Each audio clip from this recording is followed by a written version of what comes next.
On this Friday night, Charlie Kirk's alleged assassin under arrest. We got him. How U.S. authorities caught the 22-year-old suspect accused of murdering the prominent right-wing activist. What the evidence suggests about a possible motive. More Sikh Canadians allegedly targeted by India. Their pleas for support as the Prime Minister resets relations with Delhi. Sort of feels like we don't matter. Plus, reaction to the NHL's decision to welcome back 5 hockey players acquitted of sexual assault. And a family loses their home to Nova Scotia's wildfires. I just completely broke down. I couldn't even talk. Right before gaining something far more valuable. Global National with Donna Friesen. Reporting tonight, Jeff Semple. Good evening and thank you for joining us. After a 30-hour manhunt, the FBI has arrested their suspect, the man accused of murdering American right-wing political activist Charlie Kirk. Investigators also provided details about his capture and possible motive. 22-year-old Tyler Robinson of Utah was taken into custody last night. He's expected to be charged with aggravated murder and weapons offenses. Police said his friends and family told them that Robinson had recently become more political and had expressed his anger about Kirk and his beliefs.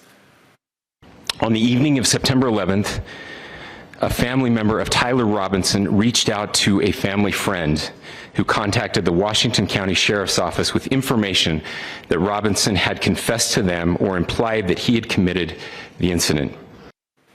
Kirk was shot dead on Wednesday while speaking about gun violence at Utah Valley University. Jackson Proskow explains how police zeroed in on the suspect and the pleas for calm in the wake of his arrest.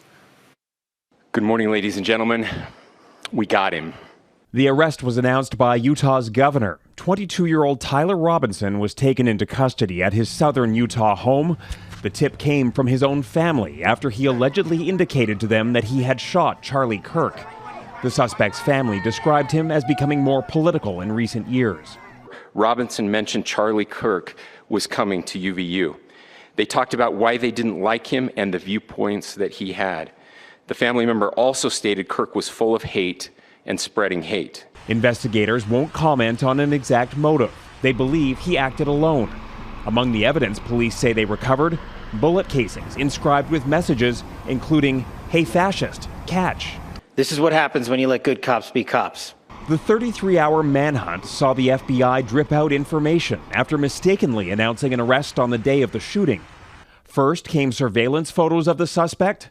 Later, video showing him jumping from the rooftop where that single fatal shot was fired, a vantage point that offered a clear line of sight to the stage where Kirk was speaking. The radicals on the left are the problem, and they're vicious, and they're horrible, and they're politically savvy. President Donald Trump continued to allege a political motive in the killing of his longtime ally. Utah's Republican governor issued a plea for calm. And that's the problem with political violence, is it metastasizes, because we can always point the finger at the other side. And at some point, we have to find an off-ramp, or it's going to get much, much worse. Late Thursday, Kirk's body was flown to his home in Arizona aboard Air Force Two, escorted by the vice president. A sign of the impact this young conservative influencer had on America's political landscape. Jackson Proskow, Global News, Washington. In his remarks today, Utah's governor made an emotional plea for Americans to find an off-ramp from political violence. Spencer Cox said the country must decide whether to escalate or choose unity. We will never be able to solve all the other problems, including the violence problems that people are worried about, if we can't have a clash of ideas safely and securely. Even, especially those ideas with which you disagree. That's why this matters so much. To my young friends out there, you are inheriting a country where politics feels like rage. It feels like rage is the only option. Your generation has an opportunity to build a culture that is very different than what we are suffering through right now. Not by pretending differences don't matter, but by embracing our differences and having those hard conversations. The governor added that there was only one person responsible for what happened on Wednesday, and they will be held responsible for their actions. Turning to other news now, members of Canada's Sikh community say India is going back to its old tricks, renewing its attack on Canadian Sikh activists. Last year, the RCMP accused the Indian government of orchestrating a range of violent crimes on Canadian soil, including murder. Since then, the Canadian government has tried to repair relations, but at what cost?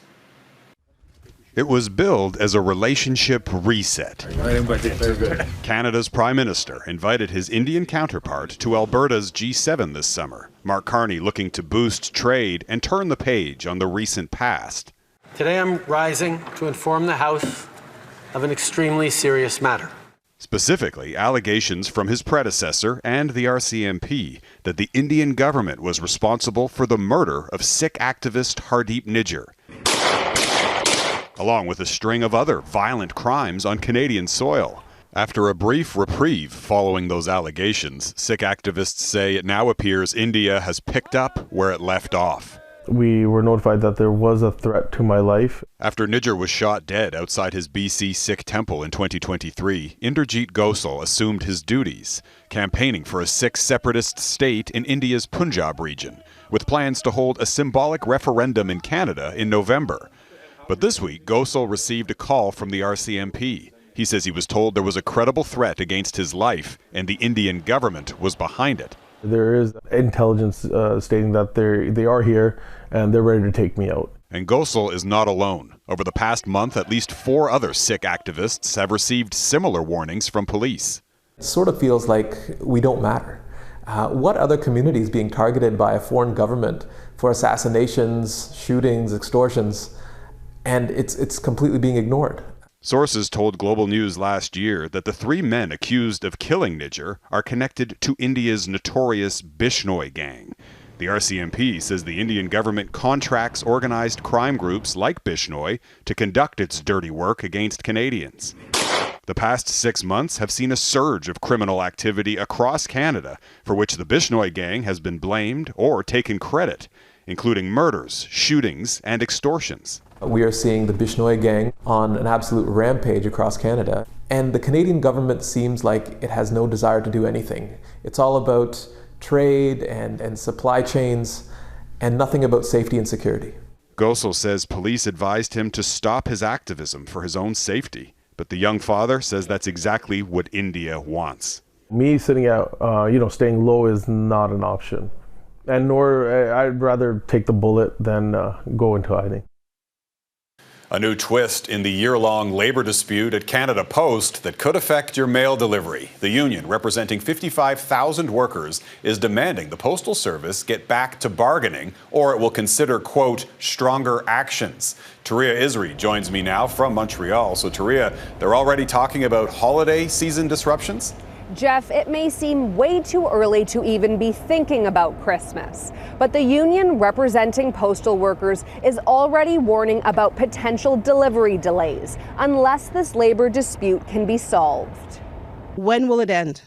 When will Canada Post stop stalling, ignoring results of the votes, and start bargaining? As of Monday, Canadians will no longer see new flyers in their mailboxes. The union will scrap delivery instead of keeping its overtime ban.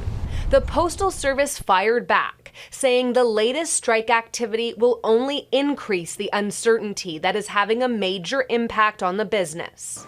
Last month, the Postal Service reported a record $407 million loss, the largest drop in a single quarter. Number one, they got to stop the hemorrhaging, they got to restructure. The union, which represents 55,000 workers, rejected Canada Post's last offer a month ago. Since then, members have asked for higher wages while making allowances for weekend delivery and part-time work. But Canada Post has yet to formally respond. Labor experts are urging Ottawa to stay out. The Liberal record of intervening in federal labor disputes now has proven to be disastrous. The union is also blaming the federal government for the stalemate, saying its repeated use of back-to-work legislation signals to employers like Canada Post that they do not need to return to the negotiating table. Jeff? Taria Isri in Montreal. Thanks, Taria. Ontario is proposing a ban on parking around daycares after this week's deadly crash in Richmond Hill. One toddler died after an SUV drove through a daycare window on Wednesday. 9 people were injured. Police say 1 child remains in critical condition. The driver is now facing multiple charges. Effective immediately, the province wants all childcare operators and municipalities to prevent the use of parking spaces immediately adjacent to childcare centre classrooms and playgrounds. New legislation is being drafted to enforce those rules. Well, many parents in Quebec were forced to scramble this morning after the province suddenly pulled 1,200 electric school buses off the road. Quebec's government says it was a preventative safety measure after a fire broke out on one of the buses earlier this week in Montreal. Mike Armstrong reports on the suspected defect and whether buses in other provinces might also be at risk. When this fire started Tuesday in Montreal, there was a driver and 5 children on board. They were all able to get out safely, but it left some parents shaken. What would have happened if this bus was filled with 40 children and it was on the highway?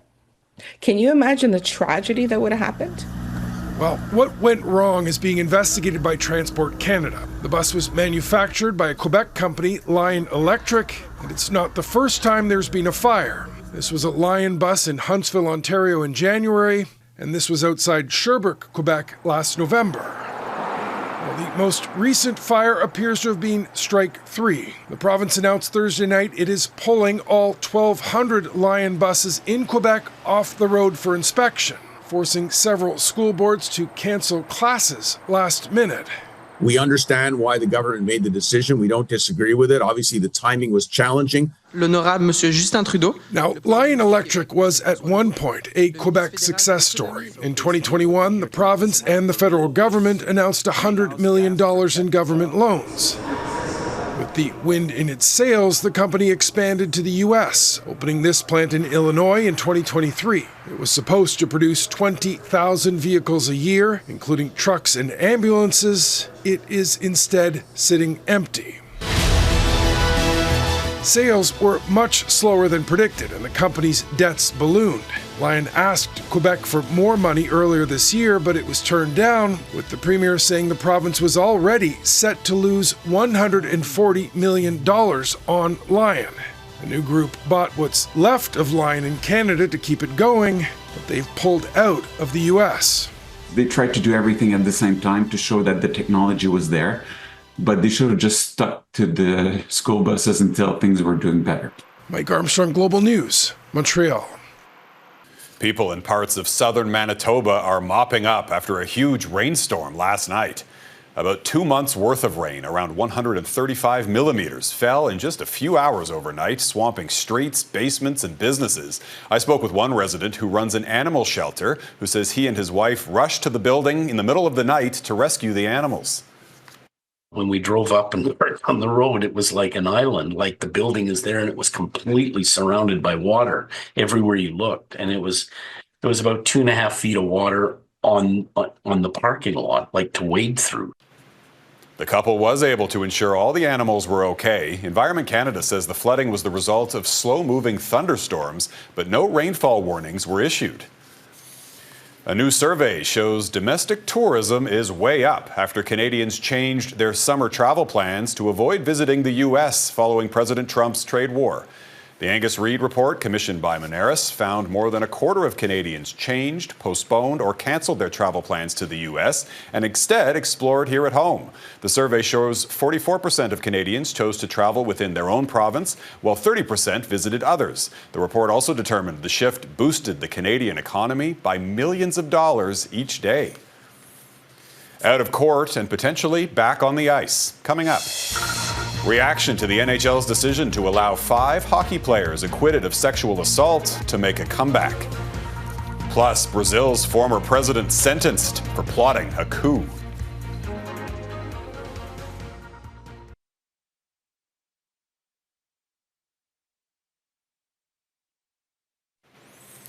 Well, there's mixed reaction from hockey fans following the NHL's decision to allow 5 players acquitted of sexual assault to return to the league. It's been 2 years since any of the unrestricted free agents have played professional hockey. Heather Yerkes-West looks at the challenges the players now face as they try to restart their careers. Dylan Dubé, Cal Foote, Alex Formanton, Carter Hart, or Michael McLeod could soon be joining your favorite NHL team. What I think about it is they shouldn't be reinstated after that, right? So I don't know what teams are going to sign them, right? The players, part of Canada's 2018 World Junior Hockey Team, were found not guilty of sexual assault in July.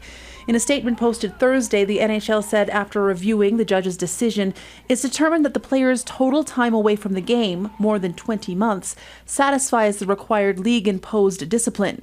The league expects everyone connected with the game to conduct themselves with the highest moral integrity, and in this case, while found not to have been criminal, the conduct of the players did not meet that standard. Here, the judge found that there was consent.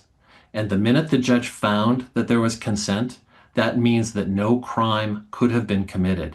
Sports lawyer Greg Jahuli, who experienced sexual abuse from hockey coach Graham James, says that doesn't mean all that was revealed during the 8-week-long trial goes away. The NHL has to manage public perception right now, and so it's in damage control mode. Nobody really knows what happened in the hotel room that night, but what everybody understands is there was an absence of character. Hockey fans say their feelings about the decision are complicated. You can't deny a person to earn the right to earn a living if without good cause, so I can see that side of it. But yeah, mixed, can I say? I don't know the details in enough depth to be critical of whether they should be playing hockey or not. The 5 men are free to sign contracts starting on October 15th and will be allowed to play on December 1st. Jeff?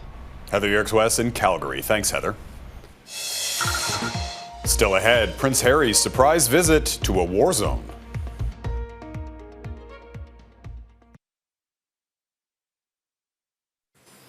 A new UN human rights report is providing a rare window into the Hermit Kingdom, revealing details of North Korea's growing crackdown on personal freedoms. The report is based on interviews with more than 300 witnesses and victims who fled the country over the past decade. It says the death penalty has been implemented for citizens caught watching or sharing foreign films and media, including popular South Korean TV dramas. It also says that surveillance has grown more pervasive since 2014. The report says no other population is under such restrictions. Canada has summoned the Russian ambassador after multiple Russian drones were shot down over Poland this week. Canada is also hosting a virtual meeting of G7 finance ministers to discuss how to ramp up the pressure on Russia. NATO has announced it's bulking up defenses on its eastern flank following that Russian drone incursion. Dubbed Eastern Sentry, the new operation will add air and ground equipment from several countries, including the UK and France. In addition to more traditional military capabilities, this effort will also feature elements designed to address the particular challenges associated with the use of drones. And Prince Harry made a surprise visit to the Ukrainian capital today. He met with war veterans and brought a team from his Invictus Games Foundation. Harry is pledging to expand support for injured veterans. This is Harry's second visit to Ukraine this year. In Brazil, lawyers for the former president, Jair Bolsonaro, announced plans to appeal his 27-year prison sentence for plotting a coup.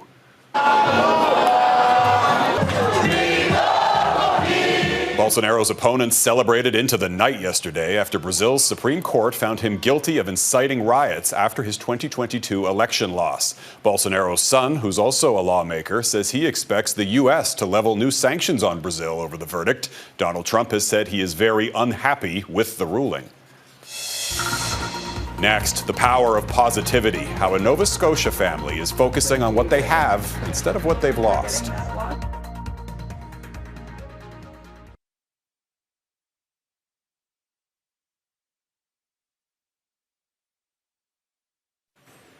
Welcome back. It's been a long and difficult wildfire season in parts of this country. Tens of thousands of Canadians had to flee their communities. One family who lost everything when their newly renovated home was destroyed is also celebrating a new beginning. Heidi Petracek has their story. It's a tough life. It's hard to sleep all day. Looking at peaceful baby Jade, you'd never know she was born during upheaval. I never expected that we would leave. So it came as a huge shock. I was packing up the car and we were saying to each other, we should probably take a video. This is a video of our home. It's the last time Megan Yelland and Michael Zeman saw the home they'd spent months renovating. Megan, due to give birth in about 4 weeks, had just finished painting the nursery. Then they were forced out by wildfire. Nova Scotia's Long Lake fire has been burning almost a month. Now considered held, it destroyed 20 homes, including theirs. A barn and chicken coop, all that's left. And so I just completely broke down. I couldn't even talk. We have to erase some of our memories, like our physical memories of the place. They're not allowed back yet to see it in person. 2 weeks ago, the couple moved into this cabin on a golf course, their new temporary home. 24 hours after they came here, Jade decided it was time for her arrival. She broke my water exactly 2 weeks before the due date. She waited until we moved in here before making her grand appearance. And when she came out, it was just, your world changes. The couple doesn't have family here. They moved from Montreal in January. Community members donated everything from clothes and diapers to the bassinet and fundraised online. Everybody in the valley really just lifted us up from the fire and from the ashes. For service in English, press 1. There have been hiccups. Delayed delivery for a washer-dryer installation in the cabin means another day walking their wash down the road. Megan, a cancer survivor and nurse during COVID, isn't easily discouraged. I know I'm smiling a lot and it looks like I'm so happy, but that's because of all the love that we've gotten. Their plan? Stay here for the winter, rebuild in the same place when they can, focus on their new life. Heidi Petracek, Global News, Annapolis Royal, Nova Scotia. And that is Global National for this Friday. I'm Jeff Semple. Tonight's Your Canada showcases Little Bay, Newfoundland and Labrador, Oak Lake, Manitoba, and Meeting Creek, Alberta. Thanks for watching. Neethu Garcha will be at the anchor desk tomorrow. Have a great night.